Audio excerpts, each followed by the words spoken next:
नमस्कार दोस्तों, आजकल पे मैनेजर पर ऑटो बिल प्रोसेस की प्रक्रिया शुरू होने जा रही है और मैं रिक्वेस्ट करता हूं उन समस्त कर्मचारियों से जिनका बिल या वेतन पे मैनेजर से बनता है या प्री पे मैनेजर से बनता है, उन सभी कार्मिकों से बहुत अनुरोध करता हूं क्योंकि बाद में हमें भी परेशानी होती है बिल बनाने में और डाटा को इधर-उधर वेरीफाई करने में।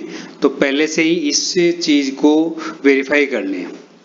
तो आप सभी कर्मचारी अपने पे मैनेजर लॉगिन से आपकी एम्प्लॉय पे डिटेल, ये देखिए यहाँ पर इस प्रकार का जो पेज है ये पीला कलर मैंने कर रखा है क्योंकि एक्सेल में है डाटा। इस प्रकार का एम्प्लॉय पर्सनल डिटेल है वो आपके पे मैनेजर से निकलती है। देख लीजिए ऐसे की ऐसी रिपोर्ट सेम टू सेम निकलेगी, बस ये कलर्ड है, वो चीज़ें हैं जो हमें जांचनी है। तो इस प्रकार से आपकी एक रिपोर्ट निकलेगी पे मैनेजर से। उस रिपोर्ट को निकाल कर आप जांच कर उसमें ये देखें कि आपके गलतियां मिसमैच क्या क्या हैं, क्योंकि आने वाले समय में जब ऑटो बिल बनेंगे तो कुछ गलतियों के कारण आपके बिल रुक जाएंगे और पे मैनेजर जो अपने आप बिल बनाएगा वो आपके बिल को निकाल कर केवल आपको निकाल कर अलग से डाल देगा और आपकी वेतन रुक जाती है। तो बहुत सारी चीज़ें हैं ऐसी, हालांकि सभी चीज़ें ऐसी नहीं है, कुछ मेजर चीज़ें हैं जिनसे वेतन रुकने की संभावना हो जाती है। तो देखते हैं कि हम क्या क्या चेक करें। आपके एम्प्लॉय आईडी तो लगभग सही है श्री आपका नाम, पिता का नाम, डेट ऑफ बर्थ, लिंग और पद, जो डेजिग्नेशन है वो आपका IFMS के अनुसार होना चाहिए। जैसे आपकी जो पद है वो साला दर्पण पे, IFMS पे मैनेजर पे, इन पे एक रूपता होना चाहिए। विशेषकर अगर सैलरी रुकती है तो IFMS की जो साइट पर आपका पद है, जिस पद में आपकी ज्वाइनिंग है लेवल ग्रेड में, उसी पद लेवल ग्रेड में आपके पे मैनेजर पे भी होना चाहिए।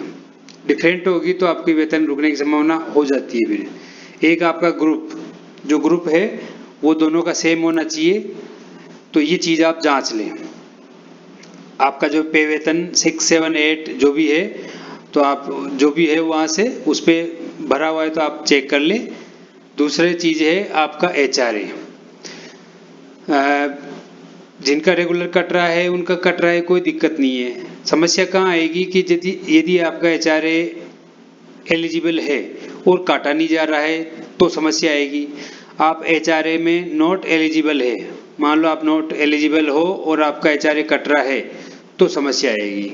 इस चीज़ को विशेष देखें। DDO जो चेक करेंगे वो और कार्मिक दोनों ही। दूसरा आपकी जो सर्विस जो टाइप है यहाँ पर स्टेटस डिटेल टेम्परेरी और परमानेंट में से कौन सी है, ये चीज़ भी ध्यान दें। तो इसको चेक कर लें।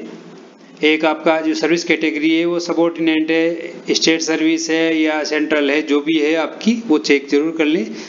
और सर्विस सब टाइप कौन सी है, यहाँ पर रेगुलर है, प्रोबेशन है या अन्य है, वो चीज़ चेक कर लें।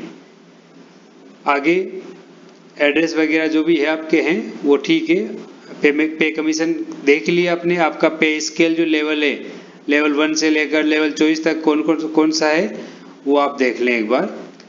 एक NPA, ये NPA एलिजिबल है या नॉट एलिजिबल है, इस चीज़ का ध्यान रखिए। अगर अब तक क्या था कि एलिजिबल था और कटौती नहीं हो रही थी तो चल जाता था, लेकिन अगर एलिजिबल कर दिया किसी ने, कर रखा है पहले से, और अब ऑटो प्रोसेस में जाएगा तो उसकी कटौती बिना चढ़ाए उसका पेमेंट रुक सकता है। इस चीज़ का विशेष ध्यान रखें। तो HRA NPA इन दोनों की नॉट एलिजिबल और एलिजिबल को देख लें, क्योंकि जो प्रोबेशन में है वो उसे HRA मिलता नहीं है तो वो नॉट एलिजिबल आएगा। जैसे ही उसका फिक्सेशन हो जाता है तो वो एलिजिबल हो जाएगा और उसकी कटौती शुरू हो जाना चाहिए। और आपका बेसिक और बैंक अकाउंट चेक कर लें, वहाँ पर सही है, और जो आपका इंक्रीमेंट डेट है वो देख लें।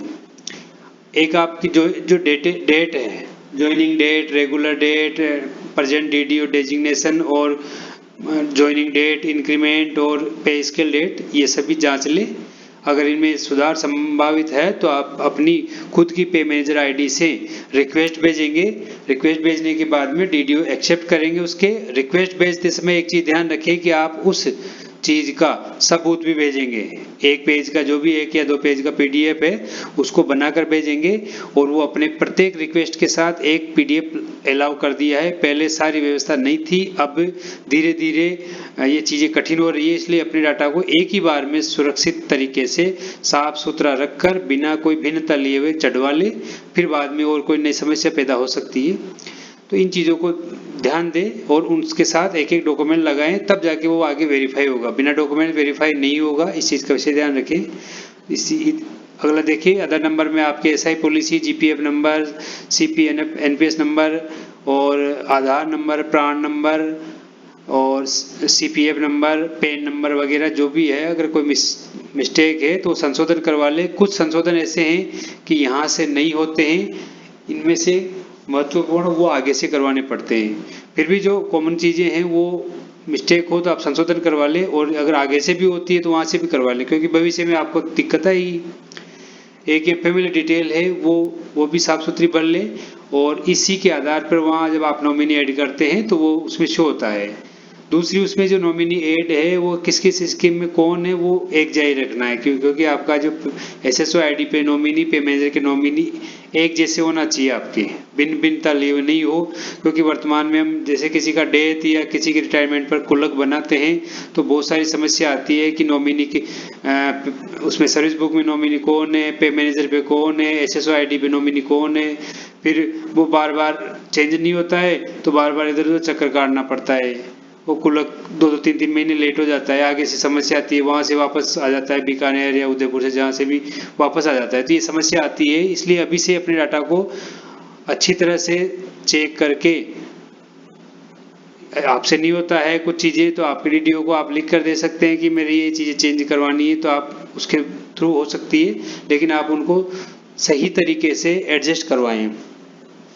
तो ये जो प्रोफार्मा है निकाल कर चेक कर लें। आप डाउनलोड नहीं करें, अपने मोबाइल को खोलें, मोबाइल खोलते ही उसमें अपने आप डाउनलोड हो जाएगा, प्रिंट निकालने की जरूरत नहीं है, बस आप चेक कर लें। एक यहाँ पर आपका जैसे फोटो आएगा, अगर आपने अपलोड कर दिए फोटो तो यहाँ फोटो आएगा, यहाँ आपका सिग्नेचर आएगा, यहाँ आपके बाएं अंगूठे का जो निशान है वो आएगा।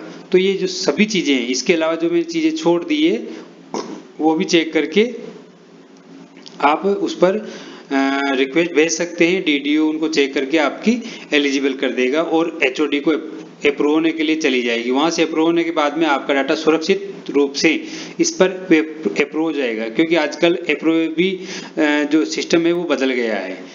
पहले बिल बनाने वाला अपने हिसाब से सब कुछ बदल लेता था, फिर धीरे धीरे एचओडी को हो गया।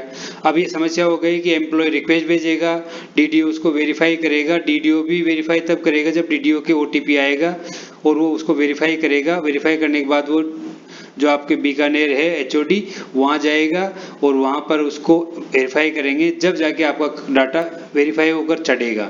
तो अब समस्या धीरे धीरे बढ़ रही है, इसलिए आप सब उसको सही कर ले, संशोधन कर ले। ऑटो बिल प्रोसेस होने के बाद में फिर दिक्कत आने लग जाएगी और कार्मिकों को भी होगी, बनाने वालों को भी होगी और सभी को होगी। तो इस चीज़ के लिए सभी जो कर्मचारी पे मैनेजर से जुड़े हुए हैं वो अपने डाटा को संशोधित करके और वेरीफाई करवा लें समय रहते, ताकि बिल ऑटो प्रोसेस में दिक्कत नहीं आए और बार बार फिर कैंसिल करना, उनको फिर से बनाना, पीछे रह गए, आपके 1 महीना लेट हो गए, 2 महीना लेट हो जाए, ऐसा भी हो सकता है। तो ऐसी चीज़ें नहीं हो, इसलिए अपना जितने भी डाटा है उनको सबको संशोधित करके सही कर लें, अपने रिकॉर्ड उसमें साथ लगा कर रखें। तो वीडियो कैसा लगा दोस्तों, इसके बारे में कमेंट ज़रूर करना और साथियों को शेयर करना, लाइक ज़रूर करना और सब्सक्राइब ज़रूर करें साथियों, क्योंकि आप वीडियो देखकर चले जाते हो, सब्सक्राइब नहीं करते हैं तो हमें उत्साह होता है जब सब्सक्राइब बढ़ते हैं और साथी ज़्यादा से ज़्यादा देखते हैं। तो धन्यवाद।